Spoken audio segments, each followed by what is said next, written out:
pas mal avancé en Suisse, effectivement. Ok. Dans 5 ans, tu penses qu'il y aura combien de voitures en Suisse électriques?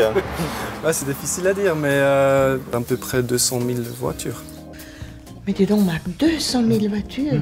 Mais il faudra énormément d'énergie. Il va falloir construire encore des centrales nucléaires. Mais non, une voiture électrique, ça consomme très peu d'électricité.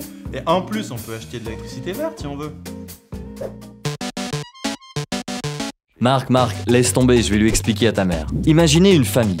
Ils possèdent une voiture électrique de taille moyenne et ils roulent 10 000 km par année. Ils consommeront alors plus d'énergie pour chauffer le rot de la douche que pour faire avancer leur voiture électrique. Ça, c'est grâce à la grande efficacité énergétique d'une voiture électrique, comparée à une voiture à essence. Dans un plein de 60 litres d'essence, seule l'énergie de 12 litres va être transmise aux roues. Tout le reste, 48 litres, ce sera cramé pour rien et transformé en chaleur.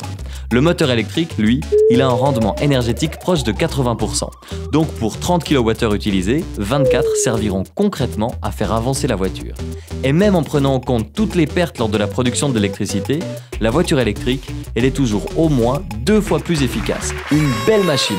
Oubliez les centrales nucléaires, un grand toit de panneaux solaires suffit à la consommation de tout un logement, plus la consommation électrique de la voiture. D'ailleurs, en Suisse, toutes les bornes de recharge publique sont alimentées par des énergies renouvelables.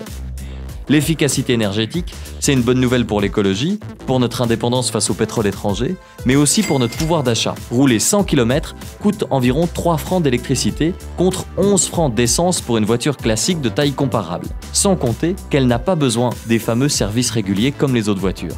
Bon, il y a quand même le problème du recyclage des batteries. Mais une batterie peut rouler près de 500 000 km avant d'être usée. Et ensuite, elle peut être utilisée dans un autre contexte, comme dans une maison. Quant au lithium présent à l'intérieur, sa quantité nécessaire diminue drastiquement d'année en année.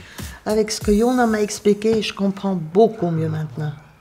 Merci à Jonas, hein.